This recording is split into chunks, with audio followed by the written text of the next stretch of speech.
Fala pessoal, tudo bem? Tu também descarrega tua ansiedade na comida? Tu já abriu a tua geladeira, ficou um tempão olhando lá pra dentro, pensando no que tu ia comer, mas mesmo tu não estando com fome, tu já teve a sensação que um pedaço de chocolate ou um pedaço de pizza tem o poder de fazer tu esquecer dos teus problemas? Se sim, tu não tá sozinho nessa, porque isso é muito mais comum do que tu imagina. Descarregar nossa ansiedade na comida é uma das maneiras mais fáceis de conseguir mascarar a ansiedade. A comida nos traz um prazer e isso faz com que mascare muito rapidamente a nossa ansiedade. Só que o grande problema desse tipo de comportamento é que a longo prazo ele vai te trazer problemas de saúde e muito dificilmente, quanto mais tempo tu tiver nesse tipo de comportamento, mais complicado é de tu conseguir sair dele. E foi exatamente pensando nisso que hoje eu separei 5 dias que vão te ajudar a controlar a tua ansiedade que tu descarrega na comida. E para quem ficar até o final, tem uma dica bônus que também vai ajudar muito nesse tipo de comportamento. Então fica comigo nesse vídeo e roda a vinheta editora.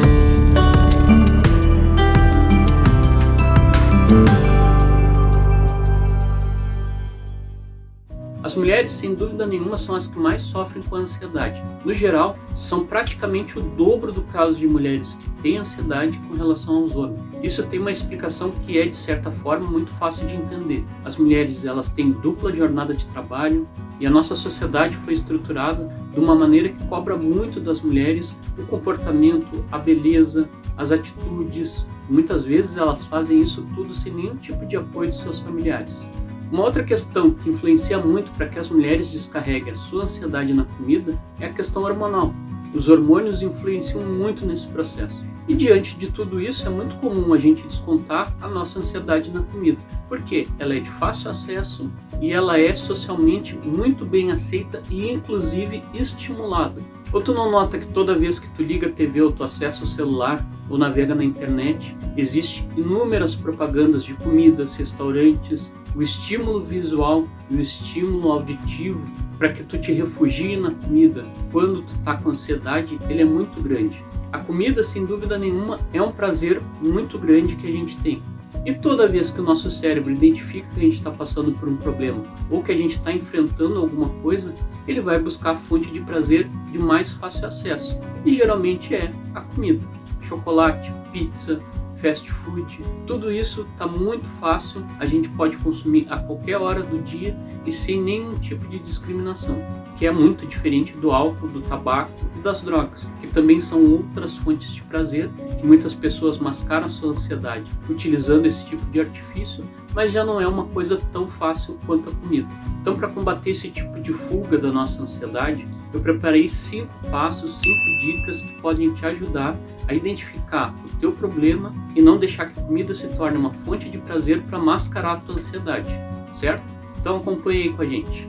A primeira dica é saber identificar os teus sentimentos. Eu fiz um vídeo justamente detalhando os passos para poder se identificar os sentimentos. E por que identificar os sentimentos é muito importante para combater esse tipo de compulsão? Porque toda vez que tu vai buscar na comida a solução dos teus problemas, tu precisa entender qual é a origem desse teu tipo de sentimento. O que te move a buscar fuga dentro da comida?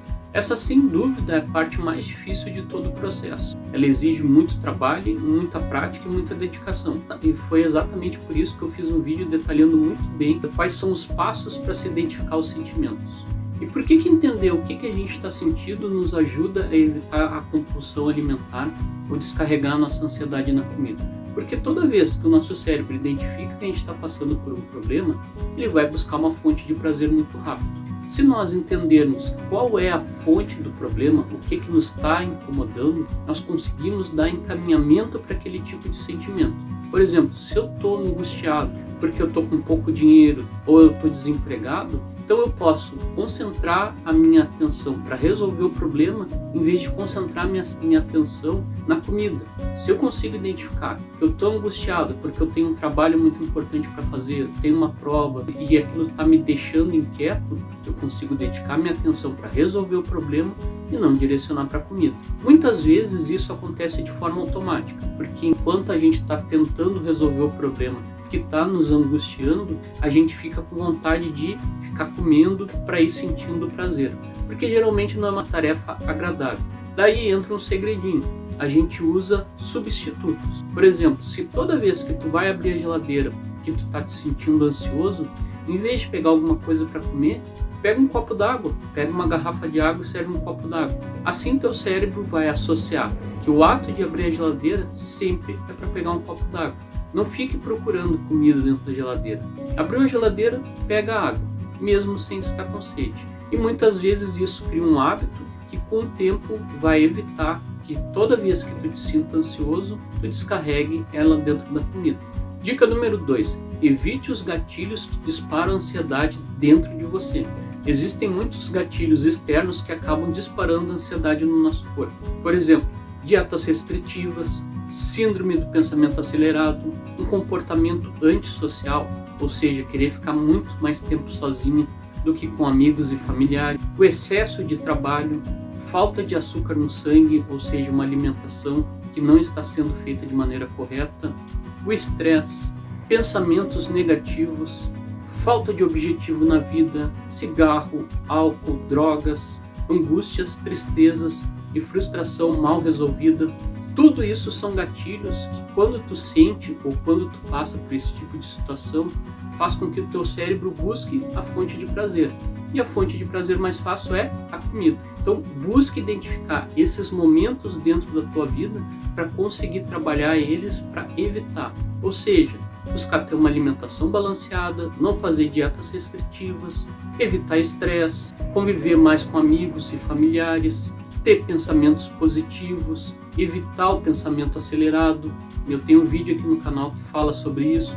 Então toda vez que tu identificar esse gatilho, mesmo já tendo trocado alguns hábitos, mas alguns eles ainda permanecem, procure modificar esses hábitos restantes.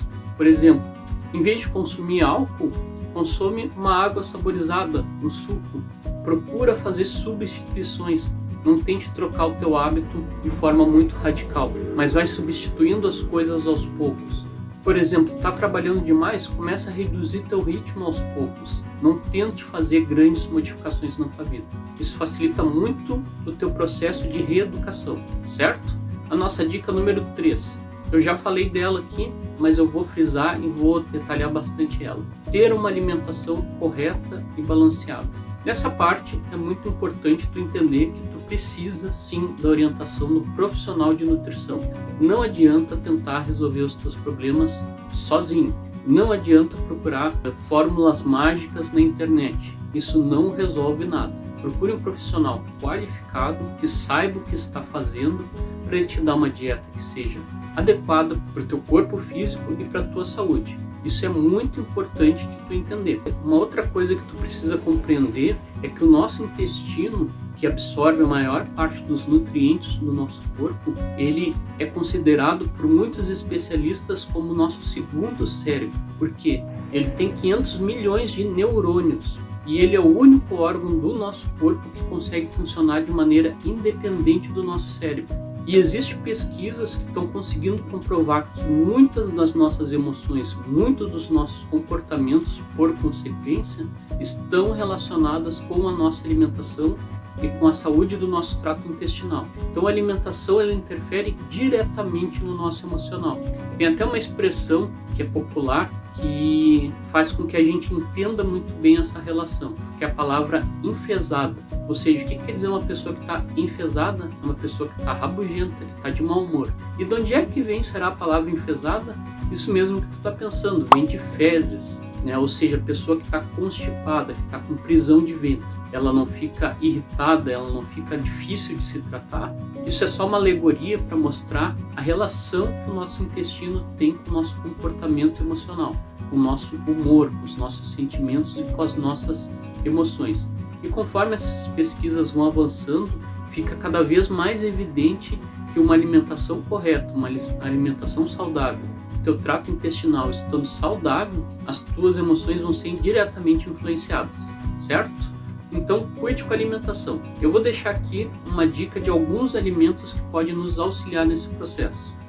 Frutas cítricas, leite, ovos, banana, chocolate amargo, carne, peixe, espinafre e vários iogurtes, certo? Então, busque colocar esses tipos de alimento dentro da tua rotina.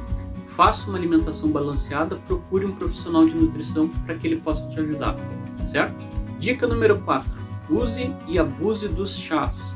Como eu te disse lá, é muito importante a gente trocar hábitos, a gente substituir coisas que são nocivas por coisas que são boas para a nossa saúde. E os chás são uma das coisas que são excelentes para nos auxiliar no processo de controle de ansiedade. Então, por exemplo, chá de flor de maracujá, camomila, hortelã, lavanda, erva cidreira, todos eles auxiliam muito no controle da nossa ansiedade. E por consequência, toda vez que a gente estiver passando por um processo e quiser descarregar na comida, vai lá e prepara um chá. Tu vai ver que vai te auxiliar bastante na modificação desse hábito. Então, se tu acha que essas dicas podem te ajudar, então deixa um gostei aqui no vídeo, te inscreve no nosso canal no YouTube se tu estiver vendo esse vídeo pelo YouTube. Se tu estiver vendo esse vídeo pelo IGTV, nos segue no nosso Instagram, porque lá tem muitas postagens e muita coisa boa que vão te auxiliar no teu processo de desenvolvimento pessoal. Aproveita, curte a nossa página do Facebook e se tu tiver alguma dúvida, alguma sugestão, pode me mandar um direct pelo Instagram,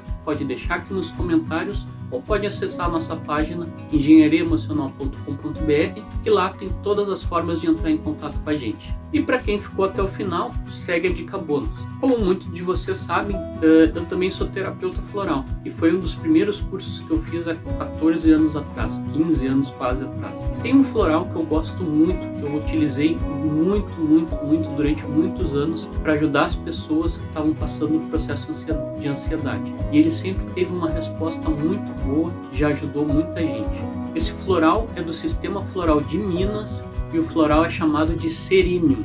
Então, se tu entrar na internet e procurar por florais de Minas, tu vai procurar por florais e vai buscar o floral Serenium. Ele te auxilia muito a passar por esse processo, né? Eu chamo dentro da terapia os florais, as fitoterapias, os chás, a aromaterapia, tudo como sendo suporte para a gente praticar a modificação na nossa vida. Dá para a gente modificar sozinho esses hábitos? Óbvio que dá. Se a gente tiver um suporte, a ajuda de algum composto natural, facilita bastante esse processo. Então, entra lá, não estou fazendo propaganda porque eu não recebo nada deles, estou indicando porque eu usei durante muitos anos esse floral com os meus pacientes e ele funciona muito bem. Então pode entrar lá, pode comprar que eu garanto, por experiência, certo?